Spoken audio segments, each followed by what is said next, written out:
শুভেচ্ছা, আমন্ত্রণ দুপুরে বাংলাদেশে। আর শুরুতেই শিরোনামগুলো জানাবো। প্রথা ভেঙে সংসদের দক্ষিণ প্লাজায় কাল এমপি মন্ত্রীদের শপথ। আমন্ত্রণ পেয়েছেন সার্কভুক্ত দেশের পররাষ্ট্রমন্ত্রীরা। মন্ত্রী প্রতিমন্ত্রীদের জন্য প্রস্তুত রাখা হয়েছে 50টি গাড়ি। আপাতত গুলশানের ভাড়া বাসাতেই থাকবেন নতুন প্রধানমন্ত্রী। মন্ত্রী প্রতিমন্ত্রীদের জন্য প্রস্তুত রাখা হয়েছে 37টি বাড়ি। যদি নির্দেশনা পাই তাহলে যমুনাকে আমরা মাননীয় প্রধানমন্ত্রীর বাসভবন হিসেবে প্রস্তুত করতে পারব। জনগণের কাছে দায়বদ্ধ থাকার চেষ্টা করেছি আমাদের কাজের জন্য। সাকসেসার্স নোট রেখে যাচ্ছি 3টা মন্ত্রণালয়তেই। পিরোজপুরে ধানের শীষের নির্বাচন পরিচালনা কমিটির উপজেলা সভাপতি সহ 2 জনকে কুপিয়ে জখম। গাইবান্ধায় যুবদল নেতার উপর হামলা, আঙুল বিচ্ছিন্ন। বরিশাল বিভাগে বড় জয়ে উৎফুল্ল বিএনপির নেতাকর্মীরা। সাতক্ষীরার সব আসনে পরাজয়ের কারণ খতিয়ে দেখছে দলটি। তারা প্রচুর অর্থ খরচ করেছে। আমি এটা কখনো সাতক্ষীরা হয় নাই যে ওটার প্রতি ন্যূনতম 1000। আমার বিভিন্ন ইউনিটের প্রেসিডেন্ট সেক্রেটারি আমাকে টেলিফোন করে বলেছে ভাই আমাদের কিছু করার ছিল না। নতুন সরকারের সামনে দুর্বল আর্থিক খাত টেনে তোলার চ্যালেঞ্জ। খেলাপি ঋণ ব্যবস্থাপনা ও পুঁজিবাজারে নজর দেওয়ার তাগিদ। সংস্কার কার্যক্রম অব্যাহত রাখার পরামর্শ।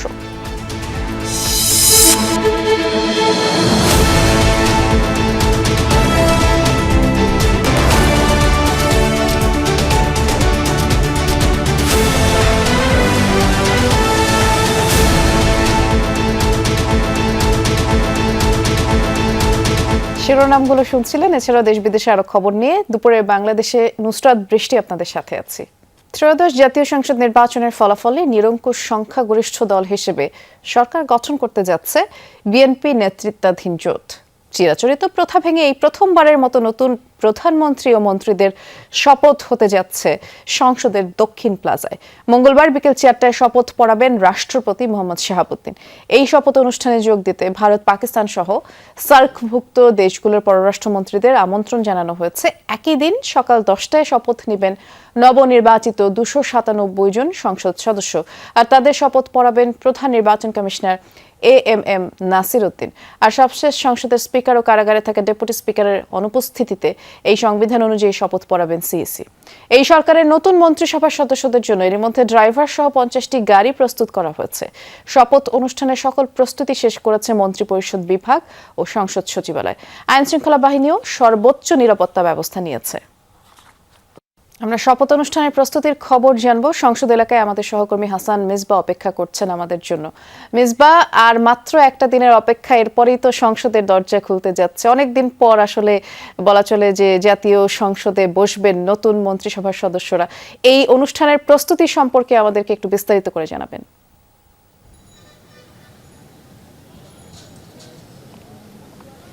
1.5 বছরের বেশি সময় পরে আবারও প্রাণবন্ত হতে যাচ্ছে জাতীয় সংসদ। এই জাতীয় সংসদে শপথ অনুষ্ঠান অনুষ্ঠিত হবে। এমপিদের যে শপথ সেটি আসলে জাতীয় সংসদের ভেতরে যে শপথ পাঠকক্ষ আছে সেখানে সেটি অনুষ্ঠিত হবে। সেখানে নানা ধরনের প্রস্তুতি একেবারে শেষ। কক্ষ প্রস্তুত এবং অন্যান্য প্রস্তুতির পাশাপাশি দাপ্তরিক যে বিষয়গুলো আছে, শপথ বাক্য এবং রেজিস্টার বুকের যে বিষয়টি, সেটি সব ধরনের প্রস্তুতি আসলে এই মুহূর্তে শেষ। আমরা সকাল থেকে দেখছি যে এখানে সংসদ ভবনের দক্ষিণ প্লাজায় একটি ব্যাপক কর্মযজ্ঞ চলছে। এখানে dog squad, metal detector, army এবং র্যাবের সদস্যরা সকাল থেকে এখানে নানা ধরনের তারা কর্মযজ্ঞ চালিয়েছেন। পাশাপাশি পুরো মাঠ পরিচ্ছন্ন করবার যে বিষয়টি সেটি আসলে করে ফেলা হয়েছে এবং সামনে যে জায়গায় মঞ্চ তৈরি করা হবে, বসার জায়গা, 3500 অতিথি বসবার যে আয়োজন, সামগ্রিকভাবে সবই বলা চলে যে একেবারেই শেষ পর্যায়ে সব প্রস্তুত করে এখানে রাখা হয়েছে। কিছুক্ষণ আগে এখানে বিএনপি নেতা এবং নবনির্বাচিত সংসদ সদস্য শহীদ উদ্দিন চৌধুরী অ্যানি এসেছিলেন। তিনি জায়গাটি ঘুরে দেখেছেন। তিনি গণমাধ্যমে বলেছেন যেহেতু এই সরকার জনগণের সরকার, সুতরাং জনগণের কাছাকাছি থেকে তারা শপথ নিতে যাচ্ছেন। সেই কারণেই মূলত সংসদের এই দক্ষিণ প্লাজায় শপথটি অনুষ্ঠিত হতে যাচ্ছে এবং তিনি বলেছেন কে শপথ পড়াবেন এমপিদেরকে সেটি তিনি বলেছেন যে এটি একটি সাংবিধানিক ব্যাপার, সেটি আসলে সংবিধান অনুযায়ী হবে। দৃষ্টি। বিস্তারিত জানাচ্ছিলেন, ধন্যবাদ জানাচ্ছি আপনাকে মেজবা। যেমনটি আপনারা জানেন, আগামীকাল সংসদ সদস্যদের পাশাপাশি সংবিধান সংস্কার পরিষদের সদস্যদেরও শপথ হওয়ার কথা রয়েছে। নির্বাচিতদের দুটি শপথের বিষয়ে প্রস্তুতিও নিচ্ছে জাতীয় সংসদ সচিবালয়। আমরা আমাদের সহকর্মী সাইফুদ্দিন রবিনের কাছ থেকে এ বিষয়ে বিস্তারিত আপডেট জানতে পারবো। রবিন অপেক্ষা করছেন আমাদের জন্য, তিনি এই মুহূর্তে গুলশানে আছেন খুব সম্ভবত। রবিন, আপনি একটু তাও আমাদেরকে জানাবেন আপনি এই মুহূর্তে কোথায় অবস্থান করছেন, এবং সংসদ সদস্যদের শপথের সাথে সংবিধান সংস্কার পরিষদের সদস্যদের শপথের কথাও শোনা যাচ্ছে। এ বিষয়ে কি তথ্য আছে বিস্তারিত জানাবেন। আর বৃষ্টি, আমি ঠিক এই মুহূর্তে গুলশানে বিএনপি চেয়ারম্যানের কার্যালয়ের সামনেই রয়েছে, এবং আপনি যেমনটি বলছিলেন যে সংসদ সদস্যদের শপথের পাশাপাশি সংবিধান সংস্কার পরিষদের শপথের কথা, সেটি এখন পর্যন্ত চূড়ান্ত নয়। এই অর্থে যদিও গণভোটে জয়যুক্ত হয়েছে, কিন্তু তারপরেও জাতীয় ঐকমত্য কমিশনের সভায় এই সংক্রান্ত প্রস্তাবে বিএনপি কিন্তু নোট অফ ডিসেন্ট দিয়েছিল। অর্থাৎ বিএনপি বলেছিল যে বিদ্যমান সংসদ কিংবা বিদ্যমান সংবিধান অনুযায়ী নিয়মিত সংসদই আসলে এই কার্যক্রম সম্পন্ন করতে পারে। যদিও সেখানে এখন এই আসন্ন যে সংসদ গঠিত হতে যাচ্ছে, সেখানে যে বিরোধী দল হতে যাচ্ছে সেই জামায়াত ইসলামী এবং এনসিপি, তারা সেই বিষয়টিতে একাত্মতা পোষণ করছিল। অর্থাৎ তাদের বক্তব্য অনুযায়ী সংবিধান সম্পর্কিত যেসব সংস্কার প্রস্তাব জুলাই সনদে আছে, সেগুলো বাস্তবায়ন হলে সংবিধানের মৌলিক পরিবর্তন ঘটবে বা ঘটার সুযোগ আছে। কিন্তু নিয়মিত সংবিধানের মৌলিক কাঠামোয় পরিবর্তন আনতে পারে কিনা তা নিয়ে প্রশ্ন ওঠার সুযোগ আছে। এভাবে সংবিধান সংশোধন হলে পরবর্তীতে আদালতে চ্যালেঞ্জেরও এক ধরনের শঙ্কা রয়েছে। যদিও জাতীয় ঐকমত্য কমিশনের সেই সভাগুলোতে বিএনপি যেমন নোট অফ ডিসেন্ট দিয়েছে, তখন দলের স্থায়ী কমিটির সদস্য সালাউদ্দিন আহমদ, যিনি ঐকমত্য কমিশনে বিএনপি প্রতিনিধিত্ব করেছিলেন, তিনি সবসময় বলেছেন যে সংবিধান সংস্কার পরিষদ একটা নতুন ধারণা নিয়ে এসেছে ঐকমত্য কমিশন। এই পরিষদ গঠনের কথা রাষ্ট্রপতি কর্তৃক যে আদেশ দেওয়া হয়েছিল, সেই আদেশে বলা হয়েছে রাষ্ট্রপতির অধ্যাদেশ জারির ক্ষমতা থাকলেও আদেশ জারির ক্ষমতা নেই, এমন একটি অবস্থান ছিল বিএনপির তরফ থেকে। এখন পর্যন্ত বিএনপি যে স্বাক্ষরিত জুলাই সনদ, সেই বিষয়ে তাদের অবস্থান পরিষ্কার করেছে, এবং স্বাক্ষরিত জুলাই সনদে উল্লেখ ছিল নোট অফ ডিসেন্টের কথা। যদিও পরবর্তীতে গণভোটে সেই নোট অফ ডিসেন্টগুলো উল্লেখ নেই, এবং সেখানে খানিকটা জটিলতাও সৃষ্টি হয়েছে। যদিও কেউ রাজনীতি বিশ্লেষকরা বলছেন সেই জটিলতার কোনো ধরনের অবকাশ নেই, তারপরেও এখন অপেক্ষা করতে হবে। আসলে আগামীকাল সকাল পর্যন্ত বলা চলে, কেননা দলের মহাসচিব মির্জা ফখরুল ইসলাম আলমগীর খানিক আগেই বেরিয়ে গেলেন। এখন চেয়ারম্যান তারেক রহমান আছেন কার্যালয়ের ভিতরে, তার সঙ্গে রয়েছে স্থায়ী কমিটির সদস্য আমির খসরু মাহমুদ চৌধুরী, নজরুল ইসলাম খান এবং অঙ্গ সহযোগী সংগঠনের নেতৃবৃন্দ। অর্থাৎ বিএনপির যে অঙ্গ সহযোগী সংগঠনের নেতারা রয়েছেন, তাদেরকেও ডেকেছেন তারেক রহমান, তাদের সঙ্গেও আলাদা করে একটি বৈঠক করার কথা রয়েছে এই মুহূর্তটায়। আর চূড়ান্ত সিদ্ধান্ত এই সংক্রান্ত, অর্থাৎ সংবিধান সংস্কার পরিষদের শপথ গ্রহণ করবে কিনা, সেই সংক্রান্ত সিদ্ধান্ত পরবর্তীতে আসলে জানা যাবে। এখন পর্যন্ত চূড়ান্ত নয়, এখন পর্যন্ত এটি নিশ্চিত নয়, বোঝা গেল। অনেক ধন্যবাদ, বেশ বিস্তারিত তথ্য আপনি আমাদেরকে জানাচ্ছিলেন রবিন। প্রায় 2 দশক পর রাষ্ট্র ক্ষমতায় বাংলাদেশ জাতীয়তাবাদী দল বিএনপি। সরকার গঠনের প্রক্রিয়া এগোতেই এখন জোর আলোচনা। কোথায় থাকবেন নবনির্বাচিত সরকারের ভাবী প্রধানমন্ত্রী তারেক রহমান? গণপূর্ত অধিদপ্তর জানিয়েছে, নতুন করে প্রধানমন্ত্রী সরকারি বাসভবন নির্মাণের পরিকল্পনা প্রক্রিয়াধীন, আর সেটি বাস্তবায়নের আগ পর্যন্ত তারেক রহমান চাইলে রাষ্ট্রীয় অতিথি ভবন যমুনায় থাকতে পারবেন, কিন্তু সেটিও প্রস্তুত করতে মাসখানেক সময় লেগে যেতে পারে। আমাদের সহকর্মী রেদওয়ান আহমেদের রিপোর্টে বিস্তারিত দেখব।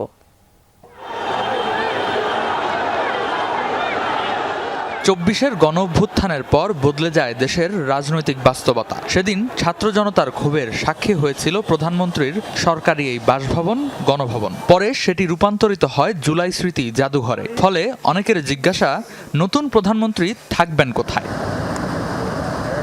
গৃহায়ন ও গণপূর্ত মন্ত্রণালয় বলছে, প্রধান উপদেষ্টার বাসভবন যমুনাকে প্রধানমন্ত্রীর সরকারি বাসভবন হিসেবে প্রস্তুত করা হতে পারে। এ বিষয়ে নির্দেশনা পেলে কাজ করবে তারা।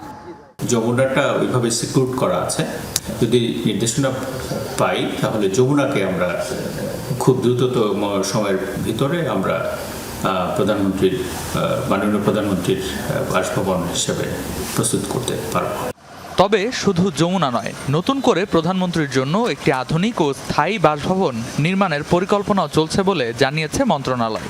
আন্তর্জাতিক মান বজায় রেখে নিরাপত্তা, প্রশাসনিক সুবিধা ও প্রোটোকল ব্যবস্থাকে গুরুত্ব দিয়েই প্রাথমিক পরিকল্পনা নেওয়া হয়েছে। প্রাইম মিনিস্টারের বাসভবন শুধু তো বাসভবন, এটা আমাদের ঐতিহ্য, আমাদের বাংলাদেশের মর্যাদার প্রতীক। এই মর্যাদার প্রতীক যাতে সবচেয়ে মর্যাদাপূর্ণ হয় এবং যে কোনো দেশের প্রধানমন্ত্রীর বাসভবনের সাথে যাতে আমরা পিছিয়ে না থাকি সেইভাবে তুলনা করেই আমরা একটা পরিকল্পনা করেছি। প্রধানমন্ত্রীর বাসভবন নিয়ে অনিশ্চয়তা থাকলেও রাষ্ট্রীয় অতিথি ভবন যমুনার পাশেই 29 নম্বর ভবন প্রস্তুত রাখা হয়েছে বিরোধী দলীয় নেতার জন্য। 90-এর দশকে এ ভবনটি বরাদ্দ ছিল তৎকালীন বিরোধী নেতাদের জন্য। যেখানে মন্ত্রী মহোদয়রা কাজ করবেন এবং বসবাস করবেন, তাদের বাসা বাড়ি, এগুলোর সমস্ত কাজগুলোই আমরা আমাদের প্রস্তুত নেওয়া আছে। ত্রয়োদশ জাতীয় সংসদ নির্বাচনে নিরঙ্কুশ বিজয়ের পর মঙ্গলবার প্রধানমন্ত্রী হিসেবে শপথ নিচ্ছেন বিএনপি চেয়ারম্যান তারেক রহমান। বর্তমানে তিনি থাকছেন গুলশানের 196 নম্বরের ভাড়া বাসায়। দায়িত্ব নেয়ার পর তিনি সেখানেই থাকবেন নাকি অন্য কোথাও তা নির্ভর করছে একান্তই তার সিদ্ধান্তের ওপর। রেদওয়ান আহমেদ, যমুনা নিউজ, ঢাকা। নতুন প্রধানমন্ত্রীর ইচ্ছা অনুযায়ী তার জন্য বাসভবন ঠিক করা হবে বলে জানিয়েছেন গণপূর্ত উপদেষ্টা আদিলুর রহমান খান।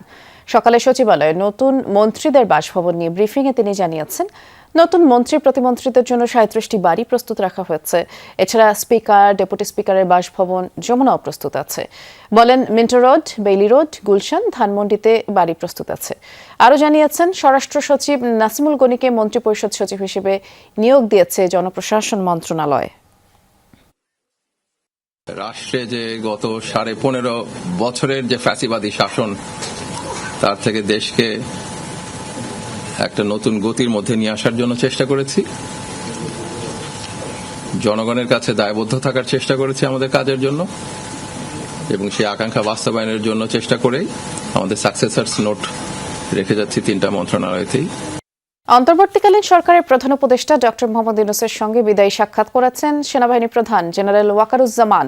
তেনজিকা প্রধান উপদেষ্টার কার্যালয়ে অনুষ্ঠিত হয় এই সৌজন্য সাক্ষাৎ। তারা এই সময় পারস্পরিক শুভেচ্ছা বিনিময়, দায়িত্বকালীন বিভিন্ন বিষয়ে সংক্ষিপ্ত আলোচনা করেন। প্রধান উপদেষ্টা তার দায়িত্ব পালনকালে, বিশেষ করে জাতীয় সংসদ নির্বাচনের সময় সেনাবাহিনীর সহযোগিতার জন্য সেনাপ্রধানকে আন্তরিক ধন্যবাদ, কৃতজ্ঞতা প্রকাশ করেন।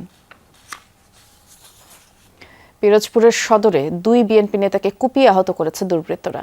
গতরাত 11টার দিকে পারের হাট বাসস্ট্যান্ড সংলগ্ন এলাকায় ঘটনা ঘটে। আহত মহিউদ্দিন মল্লিক নাসির উপজেলা বিএনপির সাবেক সভাপতি এবং পিরোজপুর 1 আসনে ধানের শীষ প্রতীকের প্রার্থীর সদর উপজেলা নির্বাচন পরিচালনা কমিটির সভাপতি ছিলেন। আর রিয়াজউদ্দিন মল্লিক নিপু শঙ্করপাশা ইউনিয়ন বিএনপির সাধারণ সম্পাদক। আহতরা জানান, 8-10টি মোটরসাইকেলে আসা দুর্বৃত্তরা তাদের উপরে হামলা চালায়, এলোপাতাড়ি কুপিয়ে পালিয়ে যায়। প্রথমে 2 জনকে সদর হাসপাতালে নেওয়া হয়, উন্নত চিকিৎসার জন্য খুলনা মেডিকেলে নেওয়া হয় এবং লিখিত অভিযোগ পেলে আইনগত ব্যবস্থা নেওয়া হবে বলে পুলিশ জানিয়েছে।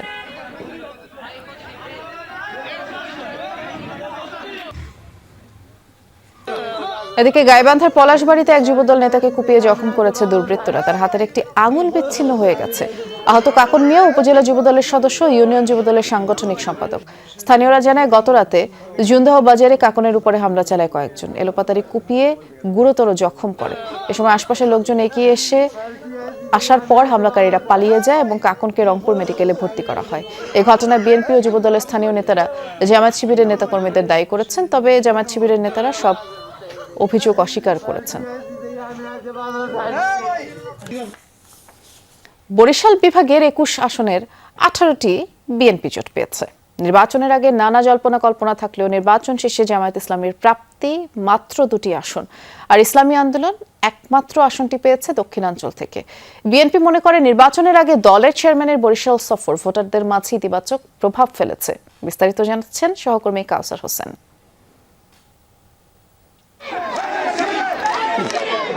বিএনপির দুর্গ হিসেবে পরিচিত বরিশাল 1978-এ বিএনপি প্রতিষ্ঠার পরের বছর 79 নির্বাচনে দক্ষিণ অঞ্চল থেকে 11টি আসন পায় দলটি। 2001 সালে বেড়ে দাঁড়ায় 17তে। 2008 সালে আওয়ামী লীগের কাছে পরাজয়ের পর এবারের নির্বাচনে আসনগুলো পুনরুদ্ধার করে বিএনপি। দক্ষিণ অঞ্চলের 21 আসনের মধ্যে 16টি পেয়েছে এককভাবে। জোটবদ্ধভাবে প্রাপ্ত আসন সংখ্যা 18। মানুষের যে বিশ্বাস, এটার প্রতি আমরা রেসপেক্টটা রাখতে পারি এবং সম্মানটা করতে পারি। এটা একটা দায়িত্ব, এটা একটা বড় আমানত। মানুষের প্রত্যাশা অনুযায়ী যদি তাদের নাগরিক অধিকার প্রয়োগ করতে পারে, তাহলে মানুষ যে ধানের শীষকে বেছে নেয় এই নির্বাচনের মাধ্যমে সেটাই প্রমাণ হয়েছে। 21 আসনের মধ্যে দুটিতে জয় পেয়েছে 11 দলীয় জোট প্রার্থীরা। পিরোজপুর 1-এ বিজয়ী হয়েছেন মরহুম দেলোয়ার হোসেন সাঈদীর ছেলে মাসুদ সাঈদী। তবে পিরোজপুর 3 আসনে হেরেছেন শামীম সাঈদী। এককভাবে 258টি আসনে প্রার্থী দিয়ে শুধুমাত্র বরগুনা 1-এ জয় পেয়েছে ইসলামী আন্দোলন বাংলাদেশ। এককভাবে নির্বাচন করতেছি, সেখানে জনগণ যে আমাদেরকে সিট দিয়েছে, এটাই মনে করি এর চেয়ে বড় অর্জন বলতে কিছু আছে বলে মনে করি না। এখন যেভাবে যতটুকু সুযোগ নিয়ে আলহামদুলিল্লাহ কাজ করতে পারছি, আমরা এটা পাইনি। এটা যদি দীর্ঘদিন থেকে কন্টিনিউ থাকতো তাহলে অবশ্যই আমাদের এই চিত্র তো ভিন্ন রকমই হতো। নির্বাচনের আগে জামায়াতে ইসলামী ও ইসলামী আন্দোলনের জোট ভেঙে যাওয়ায় আক্ষেপ আছে দুই দলেই। প্রাপ্ত ভোটের পরিসংখ্যান বলছে জোট না ভাঙলে বরিশাল 6, বরগুনা 2, ঝালকাঠি 1 ও পিরোজপুর 3 আসনে বিজয়ী হতেন ইসলামী জোটের প্রার্থীরা। সবাই মিলে যদি আমরা থাকতে পারতাম নিশ্চয়ই আমাদের শক্তি সামর্থ্য আরও বাড়তো, জনগণের দৃষ্টিভঙ্গি আরও বাড়তো, সবার জন্যই লাভ হইতো। যদি আমরা জোটে থাকতাম তাহলে আর অনেক বেশি সিট কনফার্ম থাকতো, কোনো সন্দেহ ছিল না।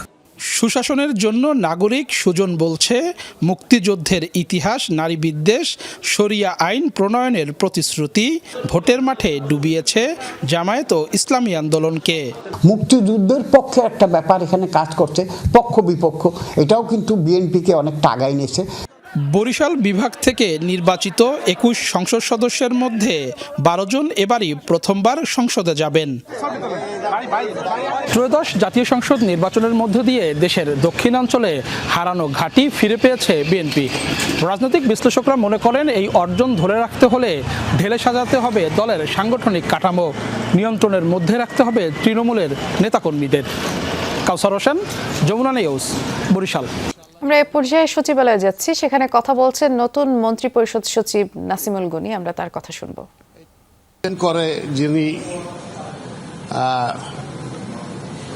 ইনকামিং প্রধানমন্ত্রী হবেন তার সিদ্ধান্ত আমাদের সেই প্রিপারেশনের জন্য আমরা আসছি। এখন করেনি, আমরা যোগাযোগ করব, তারপরে যখন বলা হবে তখন নামগুলো সবাই জানতে পারবেন ইনশাআল্লাহ।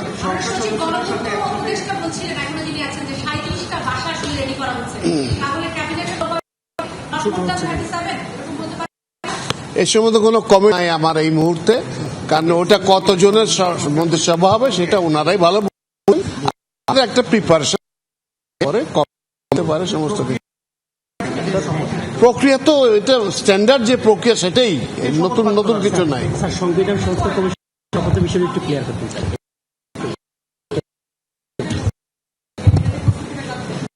জি, তালিকাটা পাওয়ার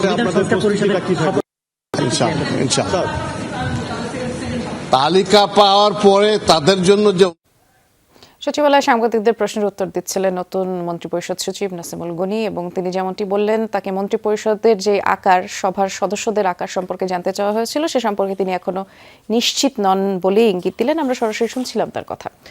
সামষ্টিক অর্থনীতির স্থিতিশীলতা ফিরিয়ে আনার পাশাপাশি দায়িত্ব নিয়েই দুর্বল আর্থিক খাত টেনে তোলার চ্যালেঞ্জ মোকাবেলা করতে হবে নতুন সরকারকে।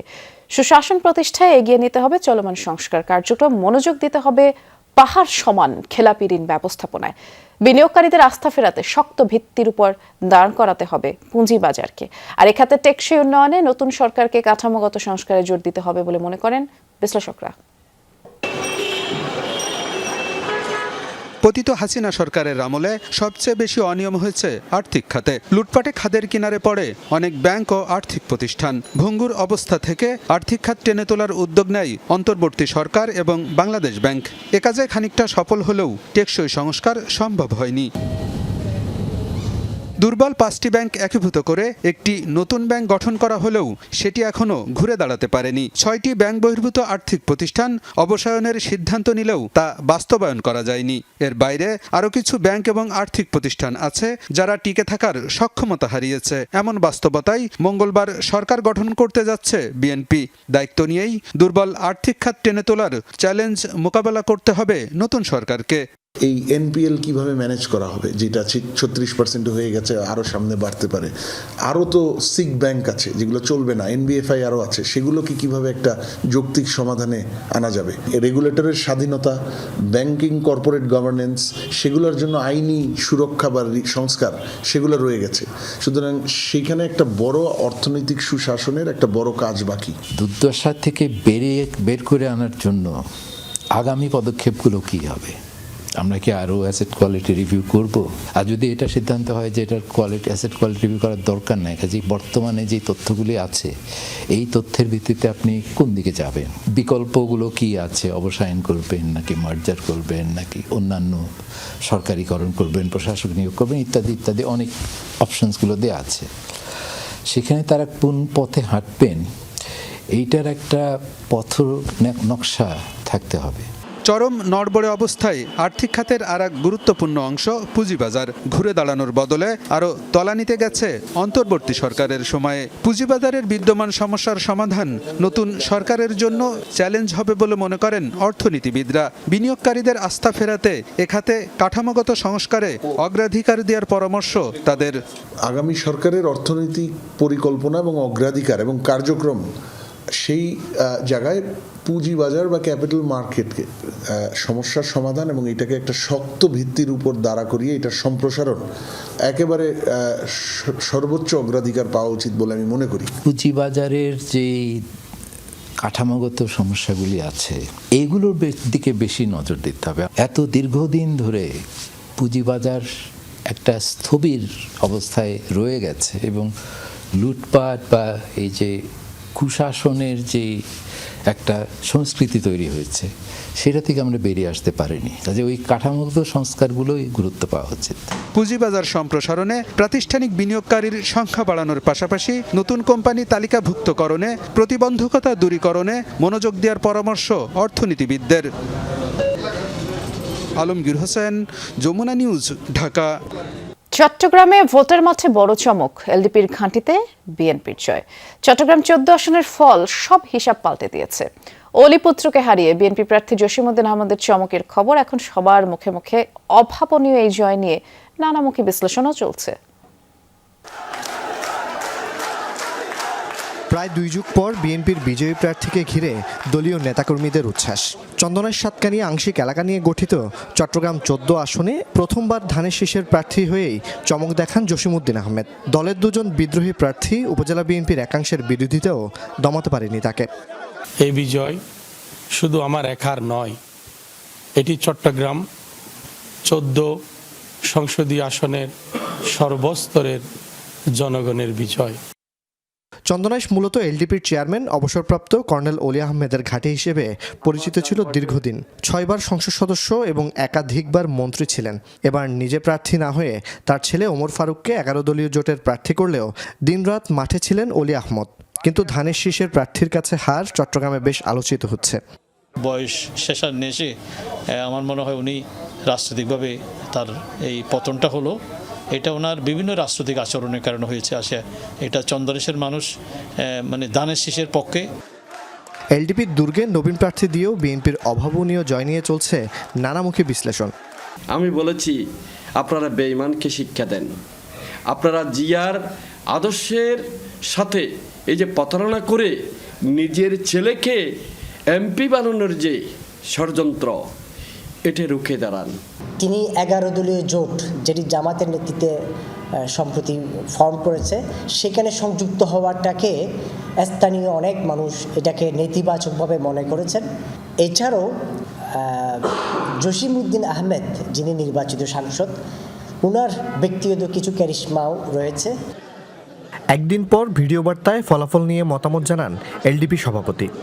আমরা পরাজিত হই নাই, মুক্তিযোদ্ধা কখনো পরাজিত হয় না, মুক্তিযোদ্ধার সন্তান কখনো পরাজিত হয় না। জুবাইদ ইবনে শাহাদাত, যমুনা নিউজ, চট্টগ্রাম। নোয়াখালীর হাতিয়ায় এক গৃহবধূকে ধর্ষণের অভিযোগের ঘটনা তদন্তে পুলিশ নিজ উদ্যোগে সাধারণ ডায়েরি করেছে। পাশাপাশি নির্যাতনের অভিযোগ করা নারীর নিরাপত্তায় হাসপাতালে পুলিশ মোতায়েন করা হয়েছে। আজ দুপুরে অতিরিক্ত পুলিশ সুপার তৈয়ব আরিফ হোসেন বিষয়টি নিশ্চিত করে জানিয়েছেন, সামাজিক যোগাযোগ মাধ্যম ও বিভিন্ন গণমাধ্যমে বিষয়টি আলোচিত হওয়ায় পুলিশ নিজ উদ্যোগেই সাধারণ ডায়েরি বা জিডি করেছে। আর হাসপাতালের তত্ত্বাবধায়ক ফরিদ উদ্দিন চৌধুরী জানিয়েছেন, জেলা পুলিশের নমুনা সংগ্রহের চাহিদাপত্রের ভিত্তিতে ভুক্তভোগী নারী পরীক্ষা নিরীক্ষার জন্য 3 সদস্যের মেডিকেল টিম গঠন করা হয়েছে। ধর্ষণের অভিযোগ তোলা নারীর নিরাপত্তা দিতে একজন উপপরিদর্শকের নেতৃত্বে 2 নারী 3 পুরুষ কনস্টেবলও দায়িত্ব পালন করছে।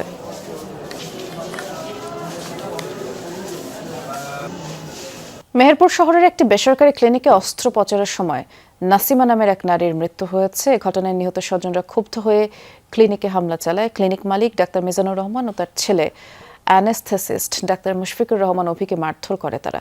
আর এর মধ্যে অ্যানেস্থেসিস্ট ডাক্তার অফিকে মেহেরপুর জেনারেল হাসপাতালে ভর্তিও করা হচ্ছে। রোববার রাতে শহরের মল্লিকপাড়ায় এই ঘটনা। রোগীর স্বজনদের অভিযোগ, চিকিৎসকদের অবহেলায় রোগীর মৃত্যু হয়েছে। আর চিকিৎসকের দাবি, অজ্ঞানের ইনজেকশন পুশ করার আগেই ভয় পেয়ে রোগীর মৃত্যু হয়। এই ঘটনায় অভিযোগ পেলে আইনগত ব্যবস্থা নেওয়ার কথা জানিয়েছে পুলিশ।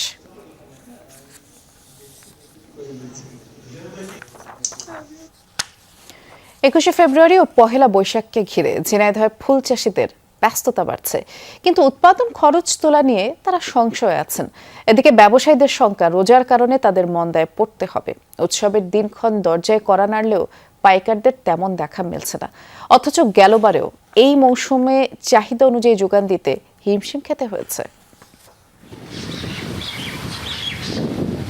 ঝিনাইদহ ফুলের রাজধানী হিসেবে পরিচিতি পেয়েছে দক্ষিণ পশ্চিমাঞ্চলের এই জেলাটি। বিস্তীর্ণ মাঠ এখন ছেয়ে গেছে গাঁদা, গোলাপ আর রজনীগন্ধার মায়াবী রঙে। সামনে আন্তর্জাতিক মাতৃভাষা দিবস আর পহেলা বৈশাখ, অথচ উৎসবের এই মৌসুমেও ঝিনাইদহের ফুল চাষিরা এখন দুশ্চিন্তায়।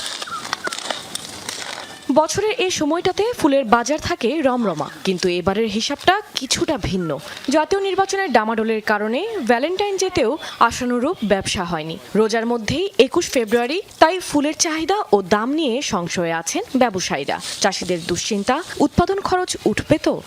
আমাদের গত 10-15 দিন আগে ফুলের বাজার একটু কম ছিল, এখন মোটামুটি ভালো। ডিসেম্বর থেকে ফেব্রুয়ারি পর্যন্ত এর একটা চাহিদা থাকে, বিশেষ করে শীতের সময়। তো সেই হিসাবে আমাদের এই বছরে মনে হয় না যে আমরা খুব একটা এর থেকে ফলন পাবো। ঢাকার বাজার খুব খারাপ, ঢাই মালগুলো তো সব ঢাকা বা চিটাং যায় বা বিভিন্ন দেশে বিভিন্ন জায়গায় যায়, তা ওদিকের বাজার খারাপ, যার কারণে আমরা চাষিরাও কম দাম পাচ্ছি। চাহিদা এবছর ওই যে রোজা আর নির্বাচনের কারণে চাহিদাটা কম হয়, কারণ হচ্ছে নির্বাচন হয়ে গেল, রোজা হলে ফুলের দামটা একেবারেই কম থাকে। বাজারে এক ঝম্পা গাঁদা ফুল বিক্রি হচ্ছে 300 টাকায়, আর প্রতি পিস গোলাপ বিক্রি হচ্ছে 8 থেকে 10 টাকায়। রজনীগন্ধার স্টিক মিলছে 25 টাকায়। সরবরাহ বাড়লেও ন্যায্য দাম না পেলে বড় ধরনের লোকসানের মুখে পড়বেন এই অঞ্চলের হাজারো ফুল চাষিরা। গত বছর ভ্যালেন্টাইন ডে, মাতৃভাষা দিবস ও পহেলা বৈশাখে 5 কোটি টাকার ফুল বিক্রি হয়েছিল। এবার তা অর্ধেকে নেমে আসতে পারে। গত বছরের তুলনায় এবছরে ফুল চাষের আবাদ বৃদ্ধি পেয়েছে। আমরা কৃষি সম্প্রসারণ অধিদপ্তরের পক্ষ থেকে ফুল চাষি কৃষক ভাইদের কারিগরি পরামর্শ প্রদান করে আসছি। ফুল চাষের মাধ্যমে এ জেলায় নতুন নতুন উদ্যোক্তাও তৈরি হচ্ছেন, নতুন কৃষকরা ফুল চাষে আগ্রহী হচ্ছেন। এবছর জেলায় ফুলের চাষ হয়েছে 489 হেক্টর জমিতে। গত বছরে চাষ হয়েছিল 398 হেক্টর জমিতে। কাশফিয়া রুহি, যমুনা নিউজ। স্বৈরশাসনের পতন ঘটিয়ে গণতন্ত্র প্রতিষ্ঠার আশায় 2011 সালের 17 ফেব্রুয়ারি বিদ্রোহ শুরু করেছিল লিবিয়ার জনগণ, যার পেছনে সরাসরি পশ্চিমা মদত ছিল। তীব্র আন্দোলনের মুখে ক্ষমতাচ্যুত ও নিহত হন পরাক্রমশালী মুয়াম্মার গাদ্দাফি। যে আশায় উৎখাত করা হয়েছিল গাদ্দাফিকে, 15 বছরেও তার দেখা পায়নি লিবিয়ার মানুষ। উল্টো সশস্ত্র গোষ্ঠীগুলোর বিবাদে ভেঙে কয়েক টুকরো হয়েছে দেশ, আর তলানিতে ঠেকেছে তেল সমৃদ্ধ লিবিয়ার অর্থনীতি। তাই পতনের 1.5 দশক পরও লিবিয়ার প্রাসঙ্গিক গাদ্দাফির শাসনকাল। 2010 সালের ডিসেম্বরে তিউনিসিয়ায় বিদ্রোহের মধ্য দিয়ে যে আরব বসন্ত শুরু হয়েছিল, 2 মাস পর তার ঢেউ লেগেছিল লিবিয়াতেও। সে বছর 17 ফেব্রুয়ারি তৎকালীন স্বৈরশাসক মুয়াম্মার গাদ্দাফির বিরুদ্ধে ব্যাপক আন্দোলন শুরু হয় উত্তর আফ্রিকার দেশটিতে। পশ্চিমা মদদে শুরু হওয়া বিদ্রোহ ক্রমেই রূপ নেয় অগ্নিগর্ভে। একসময় এতে সরাসরি যোগ দিয়ে মুহুর্মুহু বোমাবর্ষণ শুরু করে ন্যাটো বাহিনী, যার জেরে 2011 সালের আগস্টে পতন হয় 42 বছরের গাদ্দাফি শাসনের। একই বছর অক্টোবরে হত্যা করা হয় আলোচিত এই নেতাকে। পশ্চিমাদের চক্ষুশূল হয়েই 4 দশকের বেশি সময় লিবিয়া শাসন করেছিলেন গাদ্দাফি। যে গণতন্ত্র আর শান্তির আশায় এই একনায়ককে হটালো লিবিয়ার মানুষ, গত 15 বছরে তার দেখা কি পেয়েছে তারা? বাস্তবতা বলছে এত বছরেও গণতন্ত্র প্রতিষ্ঠা হয়নি দেশটিতে। উল্টো সশস্ত্র গোষ্ঠীগুলোর ক্ষমতা দখলের লড়াইয়ে বিভক্ত পুরো ভূখণ্ড। বর্তমানে অন্তত 2টি গোষ্ঠী নিয়ন্ত্রণ করছে লিবিয়া। জাতিসংঘ স্বীকৃত ন্যাশনাল ইউনিটি গভর্নমেন্টের নিয়ন্ত্রণে রাজধানী ত্রিপলি সহ একাংশ, বাকি আরেক অংশ শাসন করছে গভর্নমেন্ট অফ ন্যাশনাল স্টেবিলিটি। এছাড়াও নিয়মিতই চরমপন্থী বিভিন্ন সশস্ত্র গোষ্ঠীর হামলা পাল্টা হামলায় অস্থিতিশীল লিবিয়া। গাদ্দাফির সময় বেশ স্থিতিশীল ছিল তেল সমৃদ্ধ দেশটির অর্থনীতি। এশিয়া ও আফ্রিকার বিভিন্ন দেশের প্রবাসী শ্রমিকদের জন্য ছিল আকর্ষণীয় গন্তব্য। তবে গত 15 বছরে রাজনৈতিক অস্থিরতার জেরে ক্রমেই ভঙ্গুর হয়েছে লিবিয়ার অর্থনীতি, ঠেকেছে তলানিতে। যে পশ্চিমা মদদে গাদ্দাফিকে ক্ষমতাচ্যুত করা হয়েছে, সেই পশ্চিমারাও গত 15 বছরে দেশটির পুনর্গঠনে কোনো কার্যকর ভূমিকা নেয়নি। উন্নতি তো দূরে থাক, গাদ্দাফি পরবর্তী লিবিয়ার সাধারণ মানুষের জীবনমানের উল্টো অবনতি হয়েছে, যার কারণে দেশটির অনেক মানুষের কাছে এখনও স্বর্ণযুগ হিসেবে বিবেচিত স্বৈরশাসকের শাসনকাল। মোস্তফা মাহমুদ, যমুনা নিউজ। বাজে ব্যাটিংয়ের কারণে ভারতের কাছে হেরেছে পাকিস্তান। আর এই দুরবস্থা কাটাতে পাকিস্তান দল থেকে বাবর আজম, শাহিন আফ্রিদি, শাদাব খানকে বাদ দেবার দাবি তুলেছে দেশটির ভক্তরা। অন্যদিকে ভারতীয়রা বলছে এমন জয় যে তারা পাবেন সেটা জানাই ছিল। লজ্জা এড়াতে ভারতের সাথে ম্যাচ না খেলার অভিনয় করেছে পাকিস্তান, এমনটাই দাবি তাদের। কলম্বো থেকে সহকর্মী হাসিনুর রহমানের রিপোর্ট।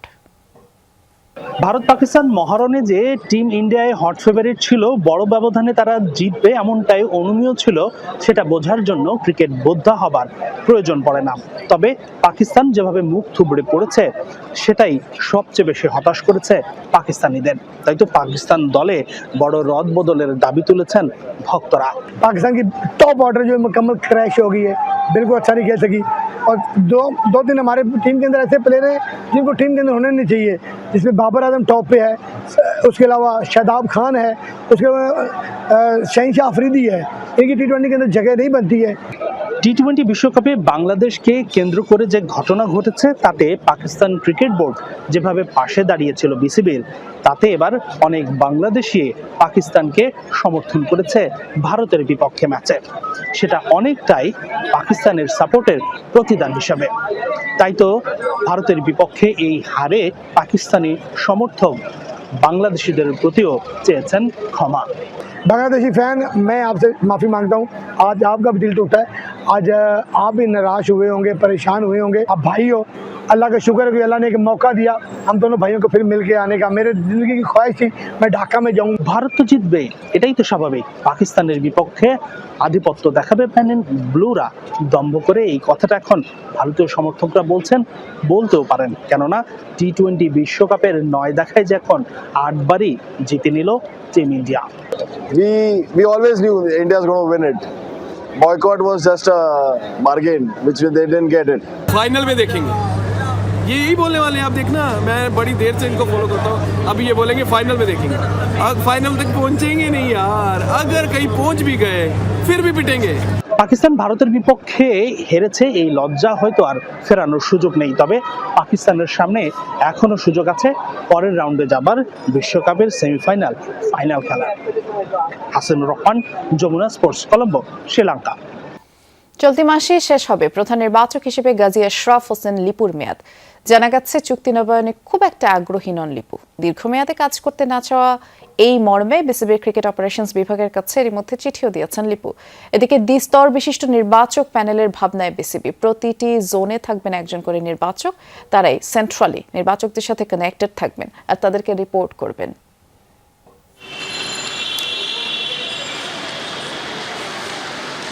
লম্বা সময় ধরে বিসিবির প্রধান নির্বাচকের দায়িত্ব সামলেছিলেন মিনহাজুল আবেদিন নান্নু।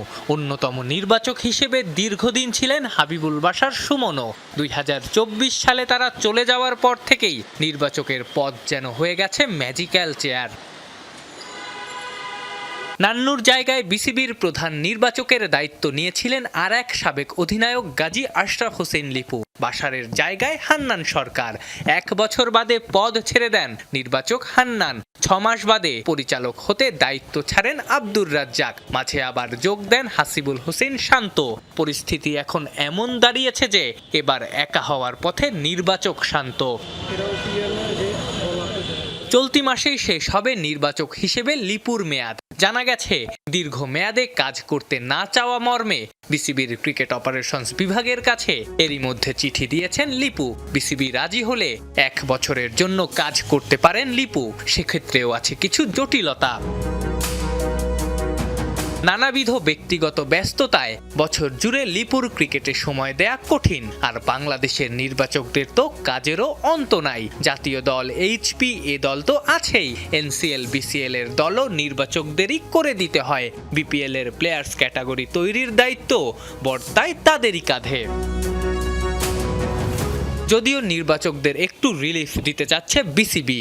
নির্বাচক প্যানেলের সংখ্যা বাড়ানোর পরিকল্পনা তো আছেই। জানা গেছে দ্বিস্তর বিশিষ্ট নির্বাচক পদ্ধতির পরিকল্পনাও করছে বিসিবি। ডিসেন্ট্রালাইজেশনের অংশ হিসেবে প্রতিটা জোনে থাকবেন একজন করে নির্বাচক। তারাই সেন্ট্রালি নির্বাচকদের সঙ্গে কানেক্টেড থাকবেন, তাদেরকে রিপোর্ট করবেন। এনসিএল বিসিএল এর দল গঠনের দায়িত্বও থাকবে তাদেরই কাঁধে। আফরান পিয়াল, যমুনা স্পোর্টস, ঢাকা। স্প্যানিশ লা লিগে আজ জিরোনার মুখোমুখি হবে বার্সেলোনা। বাংলাদেশ সময় রাত 2টায় মাঠে গড়াবে খেলাটি। লিগ টেবিলে চিরপ্রতিদ্বন্দ্বী রিয়াল মাদ্রিদকে পেছনে ফেলে শীর্ষে ফিরতে জয়ের বিকল্প নেই কাতালানদের। কদিন আগেই কোপা দেল রে সেমিফাইনাল প্রথম লেগে অ্যাটলেটিকো মাদ্রিদের কাছে বিধ্বস্ত হওয়ার পর এখন ঘুরে দাঁড়ানোর মিশনে কোচ হ্যান্সি ফ্লিকের দল। গুরুত্বপূর্ণ এই ম্যাচে মার্কাস রাশফোর্ডকে পাওয়ার আশা পুরোপুরি ছেড়ে দিয়েছেন বার্সা কোচ। তবে ব্রাজিলিয়ান ফরওয়ার্ড রাফিনিয়ার খেলার সম্ভাবনা জোরালো বলেই দাবি ফ্লিকের।